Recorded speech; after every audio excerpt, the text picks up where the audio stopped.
ನೋಡಿ, ಯಾವುದೇ ವ್ಯಕ್ತಿಗೆ ಅವ್ರದ್ದೇ ಆದಂಥ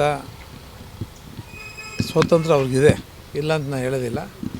ಆದರೆ ಅದನ್ನು ತೀರ್ಮಾನ ಮಾಡುವಂಥದ್ದು ಹೈಕಮಾಂಡ್ ಅಂತಕ್ಕಂಥದ್ದು ಮೊದಲಿಂದ ಎಲ್ಲರಿಗೂ ಗೊತ್ತಿರ್ತಕ್ಕಂಥ ವಿಷಯ. ಅವರು ಸಹ ಅದರ ಬಗ್ಗೆ ಅರಿವಿರಬೇಕಾಯಿತು.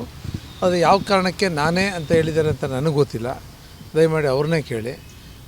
ನಾವು 32 ವರ್ಷದಿಂದ ಕೆಲಸ ಮಾಡ್ಕೊಂಬಂದಿದ್ದೀನಿ, ಸಾಕಷ್ಟು ಕೆಲಸ ಮಾಡಿದ್ದೀನಿ. ನಗರ ಪಾಲಿಕೆ ಸದಸ್ಯನಾಗಿದ್ದೀನಿ, ಮತ್ತು ಮೂಡಾ ಚೇರ್ಮನ್ ಆಗಿ ಶಾಸಕನಾಗಿ ಕೆಲಸ ಮಾಡಿದ್ದೀನಿ, ಒಳ್ಳೆ ಕೆಲಸ ಮಾಡಿದ್ದೀನಿ. ಸಂಘಟನೆಯೂ ಸಹ ಅವತ್ತಿಂದ ನಿರಂತರವಾಗಿ ಒಬ್ಬ ನಿಷ್ಠಾವಂತ ಕಾರ್ಯಕರ್ತನಾಗಿ ನಾನು ಮಾಡ್ಕೊಂಬಂದಿದ್ದೀನಿ.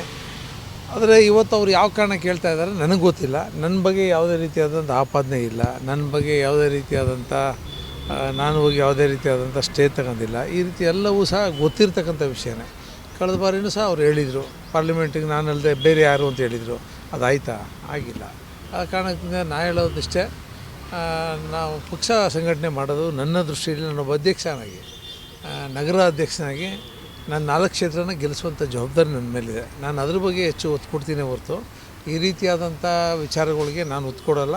ಯಾಕೆಂದರೆ ರಾಜ್ಯದ ವರಿಷ್ಠರು ಈಗಾಗಲೇ ಅದನ್ನೆಲ್ಲ ಗಮನಿಸ್ತಾ ಇದ್ದಾರೆ. ನಮ್ಮ ರಾಜ್ಯದ ವರಿಷ್ಠರಿರ್ಬೋದು, ರಾಷ್ಟ್ರ ವರಿಷ್ಠರಿರ್ಬೋದು, ಅದನ್ನೆಲ್ಲವನ್ನು ಸಹ ಗಮನಿಸ್ತಾರೆ.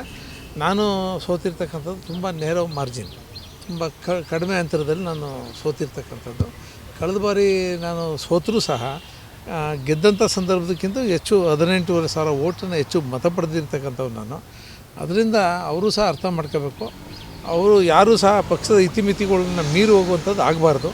ನಮ್ಮ ಕಾರ್ಯಕರ್ತರಲ್ಲಿ ಗೊಂದಲ ಬೇಡ ಅನ್ನೋಕ್ಕೋಸ್ಕರ ನಾನು ಕ್ಲಾರಿಫೈ ಮಾಡ್ತಾಯಿದ್ದೀನಿ ನಿಮ್ಮ ಮೂಲಕ. ಯಾವುದೇ ರೀತಿಯಾದಂಥ ಗೊಂದಲಗಳು ಬೇಡ, ಸಾರ್ವಜನಿಕರು ಗೊಂದಲ ಮಾಡೋದು ಬೇಡ. ನಾವು ಯಾರು ತೀರ್ಮಾನ ಮಾಡೋದು ಅಂತಿಮವಾಗಿ ನಮ್ಮ ರಾಷ್ಟ್ರದ ಹೈಕಮಾಂಡ್ ಇದೆ, ಭಾಳ ಬಲಿಷ್ಠವಾದಂಥ ಹೈಕಮಾಂಡ್ ಇದೆ, ಅದು ತೀರ್ಮಾನಗಳನ್ನ ಮಾಡ್ತದೆ ಅಂತಕ್ಕಂಥದ್ದು ನನ್ನ ಉದ್ದೇಶ. ಯಾಕೆ ಚಾಮರಾಜ ಕ್ಷೇತ್ರನೇ ಆಯ್ಕೆ ಮಾಡ್ಕೊಳ್ತಿದ್ದಾರೆ ಅವರು? ಅದನ್ನು ಅವ್ರನ್ನೇ ಕೇಳಿದ್ರೆ ಉತ್ತಮ ಅಂತ ಅನಿಸ್ತದೆ. ಯಾಕಂದರೆ ಅವರು ಕಳೆದ ಬಾರಿ ನಾವು ಮಹಾರಾಜ ಚುನಾವಣೆಯಲ್ಲಿ 56,500 ಮತಗಳನ್ನು ನಾವು ಹೆಚ್ಚಿಗೆ ಕೊಡಿಸಿದ್ದೀವಿ. ಆ ಸಂದರ್ಭದಲ್ಲಿ ಅವ್ರು ಬರಲಿಲ್ಲ, ನಮ್ಮ ಚುನಾವಣೆಯಲ್ಲಿ ಅವ್ರೇನು ಬರಲಿಲ್ಲ. ಈಗ ಯಾವ ಬೇಸ್ ಮೇಲೆ ಕೇಳ್ತಾರೋ ನನಗೆ ಗೊತ್ತಿಲ್ಲ. ಅವರು ವ್ಯಕ್ತಿ ಅವ್ರದ್ದೇ ಆದಂಥ ಸ್ವಾತಂತ್ರ್ಯ ಇದೆ, ಅದಕ್ಕೋಸ್ಕರ ಅವ್ರು ಕೇಳಿರ್ಬೋದು, ಅದೇನು ತಪ್ಪು ಅಂತ ಅನಿಸಲ್ಲ. ಆದರೆ ನಮ್ಮ ಕ್ಲೈಮ್ ಏನಂದರೆ, ನಾನು ಇಷ್ಟು ವರ್ಷ 3 ಬಾರಿ ಅಲ್ಲಿ ಎಲೆಕ್ಷನ್ ನಿಂತಿದ್ದೀನಿ. ಚುನಾವಣೆ ನಾನು 2013ರಲ್ಲಿ ಇಡೀ ರಾಜ್ಯಕ್ಕೆ ಗೊತ್ತಿತ್ತು. ಅವತ್ತು BJP, KJP, BSR ಅಂತಕ್ಕಂಥ 3 ಪಕ್ಷ ಇದ್ದರೂ ಸಹ ನಾನು ಟಿಕೆಟೇ ಕೇಳಿರಲಿಲ್ಲ.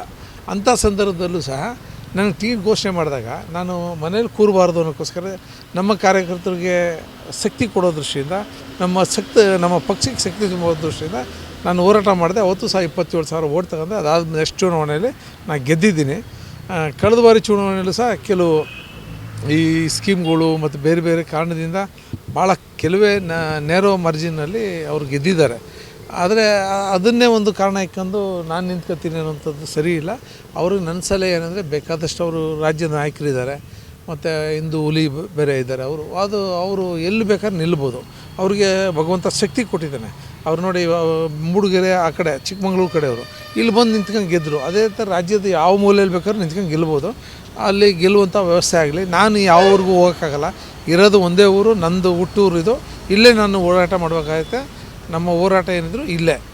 ನಾನು ನನಗೆ ಒಂದು ವಿಶ್ವಾಸ ಇದೆ, 2028ಕ್ಕೂ ಸಹ ನಮ್ಮ ವರಿಷ್ಠರು, ನಮ್ಮ ರಾಜ್ಯ ನಾಯಕರು ನನಗೆ ಆಶೀರ್ವಾದ ಮಾಡ್ತಾರೆ ಅಂತಕ್ಕಂಥ ವಿಶ್ವಾಸ ನನಗಿದೆ. ನನ್ನ ಬಳಿ 100 ಕಾರ್ಯಕರ್ತರು ಇದ್ದಾರೆ ಅಂತ ಅವ್ರು ಹೇಳ್ತಾ ಇರ್ತಾರೆ. ಅವ್ರ ಹಿಂದೆನೇ ಮಂಡಳ ಅಧ್ಯಕ್ಷರು ಎಲ್ಲರೂ ಕೂಡ ಇದ್ದಾರೆ. ಹಾಗಾಗಿ ಗೊಂದಲ ಶುರುವಾಗ್ತಿದೆ ಕಾರ್ಯಕರ್ತರು. ಮಂಡಲ ಅಧ್ಯಕ್ಷರನ್ನ ಸಪ್ರೇಟ್ ಕರೆದು ಕೇಳಿ, ನೀ ಯಾರ ಪರ ನಿಲ್ತೀಯ ಅಂತ. ಅವ್ರು ನಿಲ್ತೀನಿ ಅಂತಂದಮೇಲೆ ಇದಕ್ಕೆ ನಾನು ಆನ್ಸರ್ ಮಾಡ್ತೀನಿ. ಸಾಕಷ್ಟು ಕಾರ್ಯಕರ್ತರು ನನ್ನ ಹಿಂದೆ ಇದ್ದಾರೆ ಅಂತ. ಅದು ಅವ್ರ ಭ್ರಮೆ. ಹೌದು, ಸಾಕಷ್ಟು ಕಾರ್ಯಕರ್ತರು ಅವ್ರಿಗೂ ಇರ್ಬೋದು, ಅದಕ್ಕಿಂತ 10ರಷ್ಟು ಕಾರ್ಯಕರ್ತರು ನನಗೂ ಇದ್ದಾರೆ. ಯಾಕೆಂದರೆ ಕಳೆದ 30 ವರ್ಷದಿಂದ ನಾನು ಇದೇ ಊರಲ್ಲಿ 35 ವರ್ಷದಿಂದ ಇದೇ ಊರಲ್ಲಿ ಕೆಲಸ ಮಾಡಿರೋನು. ನನಗೆ ನನ್ನದೇ ಆದಂಥ ಶಕ್ತಿ ಇದೆ, ನಮ್ಮ ಸಂಬಂಧಿಕರಿದ್ದಾರೆ, ನಮ್ಮ ಸ್ನೇಹಿತರಿದ್ದಾರೆ, ಹಿತೈಷಿಗಳಿದ್ದಾರೆ. ಪಾಪ ಅವರು ಯಾವ ಬೇಸ್ ಮೇಲೆ ಕೇಳ್ತಾ ಇದ್ದಾರೆ ಅಂತ ಅವ್ರನ್ನೇ ಕೇಳಬೇಕು ನೀವು.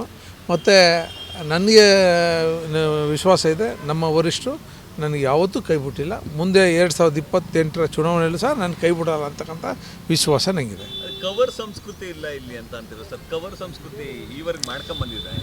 ನನಗೆ ಗೊತ್ತಿಲ್ಲ, ಅದು ಅವ್ರನ್ನೇ ಕೇಳಬೇಕು ನೀವು. ಕವರ್ ಸಂಸ್ಕೃತಿ ಅನ್ನುವಂಥದ್ದು BJPನಲ್ಲಿಲ್ಲ. ಅವ್ರು ಯಾಕೆ BJPಲಿದ್ದು ಈ ಥರ ವಿಚಾರಗಳನ್ನ ಹೇಳಿದ್ರು ಅಂತ ನನಗೆ ಗೊತ್ತಿಲ್ಲ. ನಮಗೆ ಹೇಳಿದ್ರು ಇಲ್ಲ ಬೇರೆ ಪಕ್ಷದವ್ರಿಗೆ ಹೇಳಿದಾರೆ, ನಂಗೆ ಗೊತ್ತಿಲ್ಲ ಆ ವಿಷಯ.